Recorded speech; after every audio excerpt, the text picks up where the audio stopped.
If there is a crafty person in your life, or you're a crafty person and you don't know what to ask for this holiday season, this list of over 25 gift ideas will be a game changer for you. There are options from beginner crafters to more experienced, as well as a variety of price points. If you're new here, my name is Haley and I love all things crafting. I'm specifically really into knitting and crochet. That's most of what I do, though I'm trying to learn how to sew and quilt. I love paperwork and scrapbooking. I'm just into it all. And if you are too, please consider subscribing for more. Without further ado, our first item is actually stitch markers. These are available from the Wandering Flock as well as Twice Sheared Sheep. They're at Twice Sheared Sheep. I particularly like these little frog ones. They're available at about $15, and then at the Wandering Flock, they actually have these Goobles themed sets. They're available for $14. Item number 2 is stitch stoppers or point protectors. I've seen both terms used. They go on the end of knitting needles to prevent the stitches from falling off while the project is in transit. You can find these at Fox and Pine Stitches for around $8 to $9. They have really cute options that are like animals, food, different activities and holidays. So it's very customizable to the personality of the person you are shopping for. Personally, I think I put a latte one and some sheep that are holding yarn balls as pom-poms, like they're cheering you on. Those are on my Christmas list this year. The other option from the Wandering Flock is a set of matching Goobles ones. They hold 2 needles at once, and there are 2 sets of one for smaller needles and one for larger needles. They're priced at $30. Speaking of projects in transit, the next option is actually project bags. These project bags are available at a wide range of sizes as well as price points. That Crafty Stitch is a UK-based brand that has them at about $14 each. There's some really cute options with like bows and cats on them. Highly encourage those. Then there's Maker and Stitch. They stock options somewhere between $24 and $240, so there's a lot of variety there in size as well as quality. On the very top end of quality, there is mud. I really love these ones. There are a couple that are on my wish list for next year, but they are higher quality leather goods. They have items ranging from a scissor case, which is $16, to a more travel-based project bag that is priced at $379. My particular favorite is the Flora organization case. This would be great for anyone who does needle crafts, including embroidery. It's priced about $237. Number 4 would be for somebody who's looking to get into knitting or crochet, or who wants to expand the existing skills that they have. They are beginner and intermediate kits from That Crafty Stitch. Again, that is a UK-based brand, so I recommend ordering early, but they do have all duties paid through their shipping provider, so you don't have to worry about any unexpected import costs here in the US. They have options that start with like scarves, and they go up to things like sweaters and accessories. They're priced somewhere between $15 and $54, and That Crafty Stitch I know has a very particular focus on making things accessible and easy for beginners in these crafts, so I can't recommend them enough. Number 5 would be specific to crocheters, but I'd be remiss to not mention it, and those are Clover armoire hooks. Armoire? Anyways, they're available as individuals on the Clover website. You can also typically purchase them through Michaels if you would prefer, or find them on Amazon. They are ergonomic hooks and by far the smoothest and best experience I have had with an individual hook, though I have not tried furls and I hear good things about them as well. If you are purchasing an individual hook as like a stocking stuffer for someone, they're usually priced around $11. If you have access to their stash, I recommend getting them another one of whichever hook they have the most of. Don't buy them something they don't have already because they're unlikely to use it. Most crocheters have a preference in yarn weights or project types, and there will be a hook that goes along with that. There is one set that's available from Clover for these. They range from 2.25 millimeters all the way up to a 6 millimeter, which is good for like DK sport to worsted weight yarns. I wouldn't recommend them if somebody likes to make more like bulky amigurumis. Instead, I would purchase the individuals in that situation, but the set is about $93. Number 6 is even more specific because it is specifically for sock knitters, but I'd be remiss not to mention it.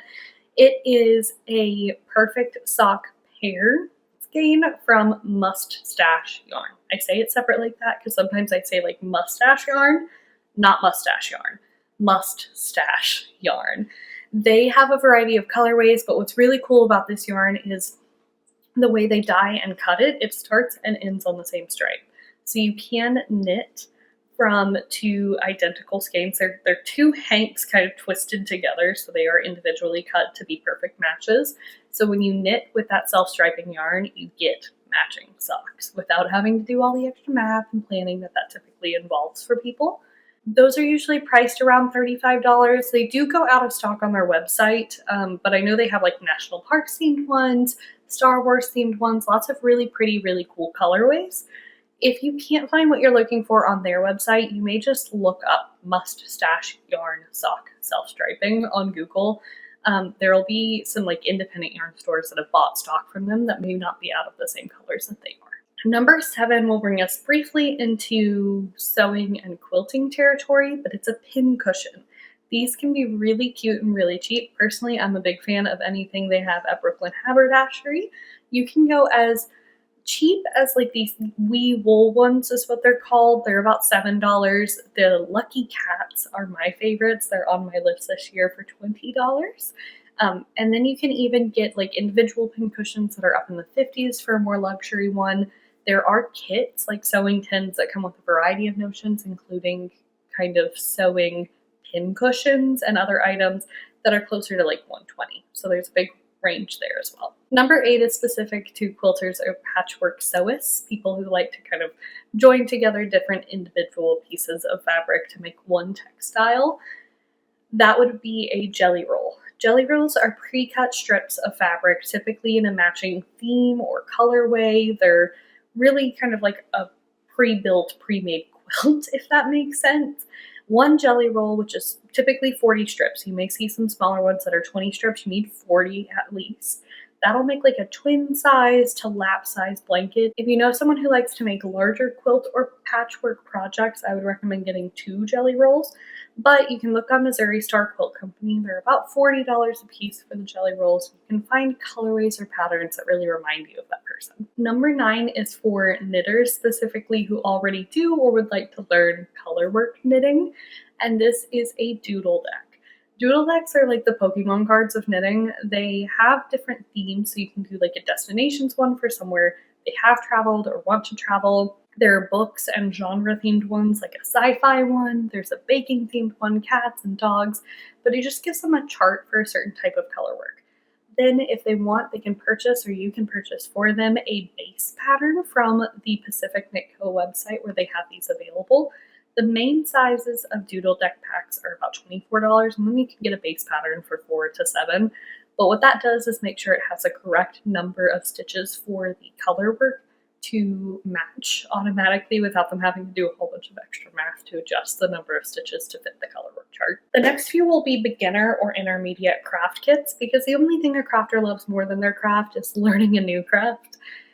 So we'll kind of go rapid fire for them. Number 10 is beginner embroidery kits from Clever Poppy. They're priced between $40 to $50. If someone already knows how to embroider, but they want to try more intermediate to advanced skills, you can look at Hand and Lock. I believe they're one of the oldest embroidery brands in the world.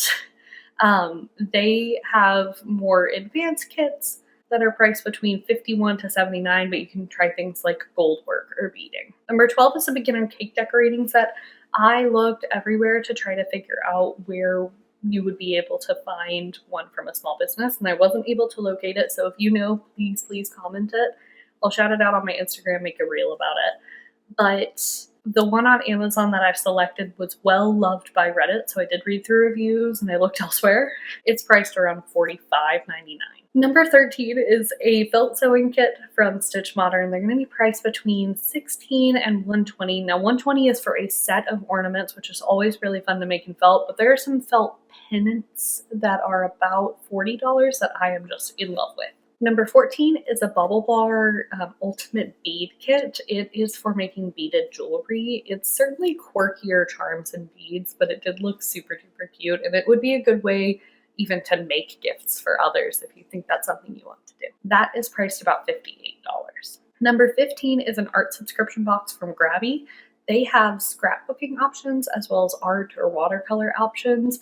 For the monthly, it's about $41 per month if you want to gift a subscription. However, if you want to do like a one-time purchase of one of their recent subscription boxes, that's $50. Number 16 is beginner needlepoint kits from KC Needlepoint. They're going to be priced somewhere between $55 and $85. Number 17 is actually coloring books. Now, these are really customizable to the person and what they like to do or what their interests are, but personally, I'm a big fan of this one from Uncomfy Co. It's priced at $22. You can get a printable version with 4 coloring pages in it. It's about $6. You can print those at home yourself and get them a set of markers or something to go with it. The next several are actually going to be for more general crafters. Number 18 is crafty merit badges. I saw these on Pinterest and scoured the internet to figure out where you could buy them, and the one place I found was an Etsy shop called Beach Girl Nikita. They're priced at $5.99.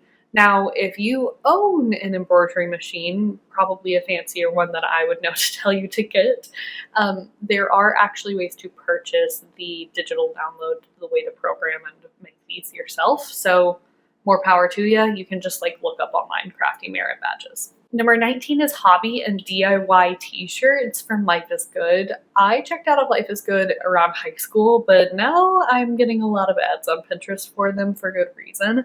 They have tons of really cute hobby and DIY themed options, things for gardening, things for baking, things for sewing, things for knitting, things for like general craftiness. I love the t-shirt options. You can get cropped t-shirts or full-length t-shirts, and they're all priced somewhere around $30, some a little less, some a little more. Number 20 would be a neck warmer. Now, personally, I like this frog neck warmer that's from Warmies. It's about $30, but you can get any neck warmer option that's well rated. Number 21 is a neck lamp that'll prevent eye strain for a crafty person. It goes right here, and it's just kind of 2 little like reading light flashlights that'll illuminate what you're doing in a dim environment. They are difficult to find the right one. I'll say I don't personally own one. Nimble Needles is a blog that made a blog post comparing all the available options, and they have links. So I went ahead and linked that in the Pinterest board for this video. I recommend checking that out if you're wanting to go in that direction. Number 22 is a compact photo printer. This is something someone can take on the go to print photos with them. It's great for anyone who scrapbooks or journals, as well as even people who like to keep mementos. Now, I don't have one personally. The one I've heard the most positive reviews about from others has been the HP Sprocket, which is priced at about $120 on Amazon. Number 23 is hair accessories from HalieCrochets. They are so stinking cute. They have granny square ones for the crochet girlies. They have quilt ones, all very cute. They even have tiny button ones that you could use to just like smaller sections of hair. The button sets I think are priced about $24. The button mini claws are priced about $24, and the other hair claws are priced somewhere between $15 and $20, depending on how complicated they are to manufacture. I know the crochet hair claw is, the granny square one is a little bit pricier within that range, but if you look at it, it has multiple types of colors as well as texture to it, so I can understand that. Number 24 is stickers and stationery. You can find any small artist you want for this, but I personally linked some from By Alice Art, as well as Chocolate, I think is how it's pronounced. She is an artist that I've been following for a long time. I love everything she does. Most of those items are individually going to be priced around $5, so you can get multiple things from the same artist and get kind of a matching set for them to use. Now, the last 3 are gifts of experience, and I have a huge caveat for gifts of experience for crafters. The first is that you have to do it with them. It is so much more fun when our loved ones are included in enjoying this activity with us, and the key word is enjoy. Number 25 is pottery painting. In this wonderful year of 2025, most, if not all, major to medium-sized cities have something like Color Me Mine, where you can go in and paint pottery. They'll fire it for you, and you can come back to pick it up. I love that option. You get bonus points if you set up for a coffee shop visit before or drinks after, maybe even both if you're like. Number 26 is a coffee and craft crawl. This would be locating local craft stores and coffee shops to do multiple stops throughout the day, kind of sample available options. I recommend visiting at least one local yarn or quilting shop within that because it's always really fun to see what they have. Now, if you're on a budget or the person you're gifting to is, definitely still check out a big box store like Michael's for that more affordable experience. I would also say don't knock the little yarn stores for affordability until you go there. My local yarn shop sells Cascade yarn, so I can still get a wool sock yarn for about $11 a skein instead of the usual $30 for hand-dyed, superwash merino, fancy that I do love, but is not always affordable for people. Number 27 is a creative class. Depending on where you live, you can do things like rug making classes. Here in the DFW, I've seen mosaic lamp making classes, pottery classes, things like that. Local yarn stores or fabric stores will also have their own classes you can sign up for. If you go with the person you love, it's so much more fun that way. If you go by yourself, you kind of get anxious because you don't know anybody there. So it helps to get through that experience together, I think. If you choose to do this, but you don't have anything like that near you, maybe you live in a small, more rural place, I've been there, you can actually get subscriptions to things like Craftsy or Skillshare. Make a monthly date. Like every third Saturday of the month, I'm going to come over to your house and we're going to practice this skill together. We're going to watch these videos. That makes it a reoccurring thing. Partners, friends, grandparents, or parents especially would love this sort of thing because it's an excuse to see each other. You can choose to get that in something that they're used to doing and therefore they can teach you more about, or you can try something new together. Thank you so much for joining me today. I hope this video inspires you to show a little bit of love to the crafty person in your life, even if that is yourself. If you have any questions, comments, concerns, anything like that, please drop it down in the comments below. I would love to chat with you guys. I have also included a Pinterest board in the description box below that'll have links to everything I discussed here. If you like this video, please consider liking and subscribing for more crafty content. I would love to see you in the next one. If you're hurting for more, I do have a Halloween projects vlog out that you can watch right now, and I should be upcoming with some more cool stuff.